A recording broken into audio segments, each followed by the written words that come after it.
40% des Hispaniques ont voté pour Trump en 2024, soi-disant pour qu'il lutte contre l'immigration illégale. Parce que eux, maintenant qu'ils sont en règle, il faudrait surtout pas que d'autres aient les mêmes occasions et opportunités qu'ils ont pu avoir auparavant. Situation with immigration is out of control. Mais ce qu'ils n'ont pas compris, c'est que Trump, il en a rien à faire de vos papiers ou de votre statut légal. Tout ce qu'il voit, c'est votre couleur, vos statuts légaux, votre carte verte, votre titre d'ancien vétéran. Tout ça, ça va servir à rien. Au moindre doute, Trump, il va vous expulser. Même s'il a juste confondu un tatouage que vous avez fait en solidarité pour les autistes avec un tatouage de gang. Et c'est le même traitement pour les femmes, sauf que elles sont pas expulsées du pays, mais elles sont chassées de leur emploi. Trump a supprimé le programme DEI, Diversité, Équité et Inclusion. Un programme censé donner plus de chances et d'opportunités aux personnes issues des minorités.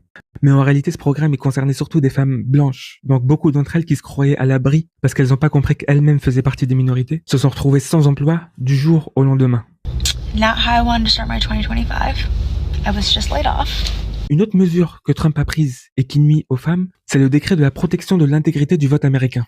L'un des buts de ce décret est de vérifier la concordance entre les documents officiels et les listes électorales. Là encore, c'est les femmes qui sont perdantes, parce que 80% d'entre elles ont gardé le nom de leur conjoint au moment du mariage. Donc si le nom dans les documents officiels ne concorde pas avec celui des listes électorales, elles pourront tout simplement pas voter. D'autres citoyens américains qui ont voté pour Trump et qui l'ont beaucoup regretté sont les personnes en situation de handicap ou aidantes. Par exemple, le district 22 en Californie, dont les personnes et les habitants dépendent largement du Medicaid, mais qui ont pourtant beaucoup voté pour Trump.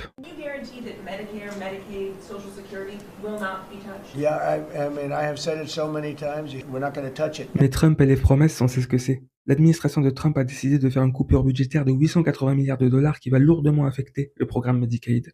Who did you vote for? I feel embarrassed to tell you. I voted for the Republic. I feel like this stubbornness in the back.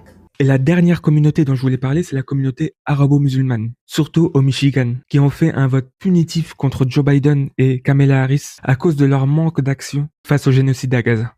I'm not just voting for Trump, I am endorsing him and telling my community to vote for him as well. Because I believe there has to be accountability. Et sans surprise, ceux qui ont subi les conséquences de ce vote punitif, ce sont les Gazaouis. The US will take over the Gaza Strip and we will do a job with it too. The Riviera of the Middle East, this could be something that could be so bad, this could be so magnificent. Le vote, c'est pas juste un choix. Pour beaucoup, c'est une question de vie ou de mort. Ça peut avoir des conséquences dramatiques sur beaucoup de gens, que ça soit aujourd'hui ou que ça soit pour vous dans un futur proche. Rassurez-moi, cette fois au moins, ils ont compris la leçon. Hein?